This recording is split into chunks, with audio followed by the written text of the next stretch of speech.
ನೀವೇನಾದ್ರೂ ಬಾಡಿಗೆಗೆ ಮನೆಯನ್ನ ಕೊಟ್ಟಿದ್ದೀರಾ? ಹಾಗಾದ್ರೆ ನಿಮ್ಗೊಂದು ಶಾಕಿಂಗ್ ನ್ಯೂಸ್. ಬಾಡಿಗೆ ಮನೆಯಲ್ಲಿದ್ದವರಿಗೆ ಹೊಸ ವರ್ಷದಿಂದ 7 ಹೊಸ ರೂಲ್ಸ್ಗಳು. ಬಾಡಿಗೆ ಮನೆಯ ಮಾಲೀಕರಿಗೆ ಬಿಗ್ ಶಾಕ್ ಅಂತಾನೆ ಹೇಳ್ಬೋದು. ಹಾಗಾದ್ರೆ ಏನಿದೆ ಸುದ್ದಿ ಎಲ್ಲ ಸಂಪೂರ್ಣವಾಗಿ ನೋಡೋಣ. ಅದಕ್ಕೂ ಮುನ್ನ ನೀವು ಕೂಡ ಬಾಡಿಗೆಗೆ ಮನೆಯನ್ನ ಕೊಟ್ಟಿದ್ರೆ ತಪ್ಪದೆ ಈ ವಿಡಿಯೋವನ್ನ ಲೈಕ್ ಮಾಡಿ, ಹಾಗೆ ಕೊನೆವರೆಗೂ ವಿಡಿಯೋ ನೋಡಿ. ಹಾಗೆ ನೀವು ಯಾವ ಊರಿನಲ್ಲಿ ಬಾಡಿಗೆ ಮನೆಯಲ್ಲಿದ್ದೀರಾ ಅಥವಾ ಯಾವ ಜಿಲ್ಲೆಯಲ್ಲಿದ್ದೀರಾ ಅಂತ ನಮಗೆ ಕಮೆಂಟ್ ಮೂಲಕ ತಿಳಿಸಿ. Good news. ಬಾಡಿಗೆ ಮನೆಯಲ್ಲಿ ವಾಸ ಮಾಡ್ತಾ ಇರುವ ಕೇಂದ್ರ ಸರ್ಕಾರದಿಂದ ಭಾರಿ ದೊಡ್ಡ ಗುಡ್ ನ್ಯೂಸ್. ಕೇಂದ್ರ ಸರ್ಕಾರವು ಮನೆ ಮಾಲೀಕ ಮತ್ತು ಬಾಡಿಗೆದಾರರ ಮಧ್ಯೆ ಇರುವ ಸಾಕಷ್ಟು ಸಮಸ್ಯೆಗಳು ಮತ್ತು ತೊಂದರೆಗಳ ಬಗ್ಗೆ ಗಮನ ಹರಿಸಿದ ಸರ್ಕಾರವು ಬಾಡಿಗೆದಾರರಿಗೆ ಹೊಸ ರೂಲ್ಸ್ ಜಾರಿಗೊಳಿಸಿದೆ. ಮನೆ ಮಾಲೀಕರಿಗೆ ಸ್ವಲ್ಪ ಹಿತಕರ ನಿಯಮವಾಗಿದ್ದು, ಸ್ವಂತ ಮನೆ ಇಲ್ಲದ ಬಾಡಿಗೆ ಮನೆಯಲ್ಲಿ ವಾಸ ಮಾಡ್ತಾ ಇರುವವರಿಗೆ ಸಿಹಿ ಸುದ್ದಿಯನ್ನ ನೀಡಿದೆ.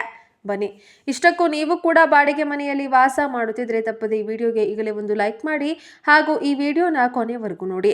ಮನೆ ಮಾಲೀಕರಾಗಿದ್ರೂ ಕೂಡ ಈ ವಿಡಿಯೋವನ್ನ ಕೊನೆವರೆಗೂ ನೋಡಿ, ಮಾಹಿತಿಯನ್ನ ತಿಳಿದುಕೊಳ್ಳಿ. ದೇಶದಾದ್ಯಂತ ಇರುವಂತಹ ಮನೆ ಬಾಡಿಗೆ ವ್ಯವಸ್ಥೆಯಲ್ಲಿ ಪಾರದರ್ಶಕತೆ ತರಲು ಕೇಂದ್ರ ಸರ್ಕಾರ ಮಹತ್ವದ ಹೆಜ್ಜೆ ಇಟ್ಟಿದ್ದು, ಮಾದರಿ ಬಾಡಿಗೆ ಕಾಯ್ದೆ ಅನ್ವಯ 2025ರ ಹೊಸ ಬಾಡಿಗೆ ನಿಯಮವನ್ನ ರೂಪಿಸಲಾಗಿದೆ. ಇದು ವಿಶೇಷವಾಗಿ ಬೆಂಗಳೂರು ಮತ್ತು ಮುಂಬೈನಂತಹ ಮೆಟ್ರೋ ನಗರಗಳಲ್ಲಿ ಬಾಡಿಗೆದಾರರು ಅನುಭವಿಸ್ತಾ ಇರುವಂತಹ ಸಂಕಷ್ಟಗಳಿಗೆ ದೊಡ್ಡ ಪರಿಹಾರ ನೀಡಲಿದೆ.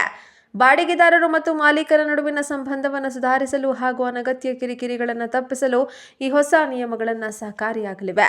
ಭೂಮಿ ಮತ್ತು ಬಾಡಿಗೆ ವಿಷಯಗಳು ರಾಜ್ಯ ಪಟ್ಟಿಗೆ ಸೇರೋದ್ರಿಂದ ಆಯಾ ರಾಜ್ಯ ಸರ್ಕಾರಗಳು ಈ ನಿಯಮಗಳನ್ನು ಅಳವಡಿಸಿಕೊಂಡು ತಕ್ಷಣ ತಾವು ಕೂಡ ಜಾರಿಗೆ ಬರಬೇಕಾಗುತ್ತೆ. ಇದರ ಮುಖ್ಯಾಂಶಗಳು ಇಲ್ಲಿವೆ ನೋಡಿ. ಮೊದಲನೆಯದಾಗಿ, ಭದ್ರತಾ ಠೇವಣಿ ಅಂದ್ರೆ ಡೆಪಾಸಿಟ್ ಅನ್ನ ಮುಂದೆ 2 ತಿಂಗಳು ಮಾತ್ರ ಇಡಬೇಕು. ಬೆಂಗಳೂರಿನಲ್ಲಿ ಮನೆ ಬಾಡಿಗೆ ಪಡೆಯಬೇಕೆಂದ್ರೆ ಕನಿಷ್ಠ 6 ತಿಂಗಳಿಂದ ಹಿಡಿದು 10 ತಿಂಗಳವರೆಗೆ ಬಾಡಿಗೆಯನ್ನ ಮುಂಗಡವಾಗಿ ನೀಡಬೇಕಾಗಿತ್ತು, ಅಂದ್ರೆ ಅಡ್ವಾನ್ಸ್ ರೀತಿಯಾಗಿ ನೀಡಬೇಕಾಗಿತ್ತು. ಆದರೆ 2025ರ ಹೊಸ ನಿಯಮದ ಪ್ರಕಾರ ವಸತಿ ಉದ್ದೇಶದ ಮನೆಗಳಿಗೆ ಗರಿಷ್ಠ 2 ತಿಂಗಳ ಬಾಡಿಗೆಯನ್ನ ಮಾತ್ರ ಠೇವಣಿಯಾಗಿ ಪಡೆಯಲು ಅವಕಾಶವಿದೆ. ವಾಣಿಜ್ಯ ಬಳಕೆಯ ಕಟ್ಟಡಗಳಿಗೆ ಇದು 6 ತಿಂಗಳು ಬಾಡಿಗೆ ಸೀಮಿತವಾಗಿರುತ್ತೆ.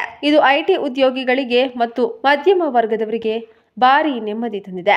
ಎರಡನೆಯದಾಗಿ, ಬಾಡಿಗೆ ಒಪ್ಪಂದ ನೋಂದಣಿ ಕಡ್ಡಾಯ. ಇನ್ನು ಮುಂದೆ ಕೇವಲ ಬಾಯಿ ಮಾತಿನ ಅಥವಾ ಸಾಮಾನ್ಯ ಹಾಳೆಯಲ್ಲಿ ಬರೆದ ಬಾಡಿಗೆ ಒಪ್ಪಂದಗಳಿಗೆ ಬೆಲೆನೇ ಇಲ್ಲ. ಪ್ರತಿಯೊಂದು ಬಾಡಿಗೆ ಒಪ್ಪಂದವನ್ನ 2 ತಿಂಗಳ ಒಳಗಾಗಿ ಆನ್ಲೈನ್ ಮೂಲಕ ಅಥವಾ ಸ್ಥಳೀಯ ನೋಂದಣಾಧಿಕಾರಿ ಕಚೇರಿಯಲ್ಲಿ ನೋಂದಾಯಿಸಬೇಕು. ಒಂದು ವೇಳೆ ನೋಂದಣಿ ಮಾಡಿಸಿದ 5,000 ದಂಡ. ಸರ್ಕಾರವೇ ನಿಗದಿಪಡಿಸಿದ ಪ್ರತ್ಯೇಕ ಟೆಂಪ್ಲೇಟ್ ಅಡಿಯಲ್ಲಿ ಈ ಒಪ್ಪಂದ ನಡೆಯಲಿದ್ದು, ಕೊನೆಗಳಿಗೆಯಲ್ಲಿ ಮಾಲೀಕರು ವಿಚಿತ್ರ ಷರತ್ತುಗಳನ್ನು ಹಾಕಲು ಸಾಧ್ಯವಿಲ್ಲ. ಮೂರನೆಯದಾಗಿ, ಬಾಡಿಗೆ ಏರಿಕೆಗಿದೆ ಲಗಾಮು. ಮನೆ ಮಾಲೀಕರು ಮನಸ್ಸು ಇಚ್ಛೆ ಬಾಡಿಗೆ ಏರಿಸುವಂತಿಲ್ಲ. ವರ್ಷಕ್ಕೆ ಒಮ್ಮೆ ಮಾತ್ರ ಬಾಡಿಗೆ ಏರಿಕೆ ಮಾಡಬೇಕು. ಬಾಡಿಗೆ ಹೆಚ್ಚಿಸುವ ಮೊದಲು ಬಾಡಿಗೆದಾರರಿಗೆ 90 ದಿನಗಳ ಮುಂಚಿತವಾಗಿಯೇ ನೋಟಿಸ್ ಅನ್ನ ನೀಡಬೇಕಾಗುತ್ತೆ.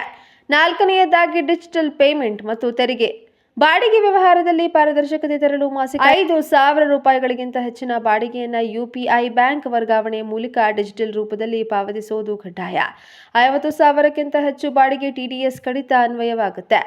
ಐದನೆಯದಾಗಿ, ಬೆಂಗಳೂರು ಮತ್ತು ಮುಂಬೈ ಮೇಲೆ ಪ್ರಭಾವವೇನು? ಬೆಂಗಳೂರು ಸಿಲಿಕಾನ್ ಸಿಟಿಯಲ್ಲಿ ಅತಿ ಹೆಚ್ಚು ಬಾಡಿಗೆದಾರರಿದ್ದಾರೆ. HSR ಲೇಔಟ್ನಲ್ಲಿ, ವೈಟ್ ಫೀಲ್ಡ್ನಲ್ಲಿ ಇಂತಹ ಪ್ರದೇಶಗಳಲ್ಲಿ ಅಡ್ವಾನ್ಸ್ ಮೊತ್ತವೇ ಲಕ್ಷಾಂತರ ರೂಪಾಯಿ ಆಗಿರುತ್ತೆ. ಹೊಸ ನಿಯಮ ಜಾರಿಯಾದರೆ ವಲಸಿಗರಿಗೆ ಮತ್ತು ಯುವ ಉದ್ಯೋಗಿಗಳಿಗೆ ಬಾಡಿಗೆ ಮನೆ ಸಿಗುವುದು ಸುಲಭವಾಗಲಿದೆ. ಕರ್ನಾಟಕ ಸರ್ಕಾರವು ತನ್ನ ಅಸ್ತಿತ್ವದಲ್ಲಿರುವಂತಹ ಕಾನೂನಿನ ತಿದ್ದುಪಡಿ ತಂದು ಇದನ್ನ ಜಾರಿಗೆ ತಂದ್ರೆ ರಿಯಲ್ ಎಸ್ಟೇಟ್ ಮಾರುಕಟ್ಟೆ ದೊಡ್ಡ ಬದಲಾವಣೆ ಖಚಿತ. ಇನ್ನು 6ನೆಯದು, ವಿವಾದಗಳಿಗೆ ತ್ವರಿತ ಪರಿಹಾರ. ಬಾಡಿಗೆ ವಿಚಾರವಾಗಿ ಜಗಳವಾದರೆ ವರ್ಷಾನುಗಟ್ಟಲೆ ಕೋರ್ಟ್ ಅಲೆಯುವ ಅಗತ್ಯವಿಲ್ಲ. ಇದಕ್ಕಾಗಿ ವಿಶೇಷ ಬಾಡಿಗೆಯ ನ್ಯಾಯ ಮಂಡಳಿಗಳನ್ನು ಸ್ಥಾಪಿಸಲಾಗ್ತಾ ಇದ್ದು, ಯಾವುದೇ ದೂರು ದಾಖಲಾದ 60 ದಿನಗಳ ಒಳಗಾಗಿ ಪರಿಹಾರ ನೀಡಬೇಕೆಂದು ಹೊಸ ನಿಯಮದ ಸಾರಾಂಶವಾಗಿದೆ. ನೋಡಿದ್ರಲ್ಲ ಸ್ನೇಹಿತರೆ, ಬಾಡಿಗೆ ಮನೆಯಲ್ಲಿದ್ದವರಿಗೆ ಯಾವೆಲ್ಲ 7 ಹೊಸ ರೂಲ್ಸ್ಗಳು ಹೊಸ ವರ್ಷದಿಂದ ಆರಂಭವಾಗ್ತಿದೆ ಅಂತ. ಈ ಬಗ್ಗೆ ನೀವೇನು ಹೇಳ್ತೀರಾ? ನಿಮ್ಮ ಅನಿಸಿಕೆ ಅಭಿಪ್ರಾಯಗಳನ್ನು ನಮಗೆ ಕಮೆಂಟ್ ಮೂಲಕ ತಿಳಿಸಿ. ಹಾಗೆ ಈ ವಿಡಿಯೋವನ್ನು ಪ್ರತಿಯೊಬ್ಬರಿಗೂ ಶೇರ್ ಮಾಡಿ. ಯಾರೆಲ್ಲ ಬಾಡಿಗೆ ಮನೆಯಲ್ಲಿದ್ದಾರೆ ಹಾಗೆ ಯಾರೆಲ್ಲ ಬಾಡಿಗೆಗೆ ಮನೆ ಕೊಟ್ಟಿದ್ದಾರೆ ಅಂಥವರಿಗೆ ಈ ವಿಡಿಯೋವನ್ನು ತಪ್ಪದೇ ಶೇರ್ ಮಾಡಿ ಅಂತ ಕೇಳ್ಕೊತೀನಿ. ಎಲ್ಲಿವರೆಗೂ ವಿಡಿಯೋ ನೋಡಿದ್ದಕ್ಕೆ ಧನ್ಯವಾದಗಳು. ಶುಭ ದಿನ. ಜೈ ಕರ್ನಾಟಕ. ಮತ್ತೆ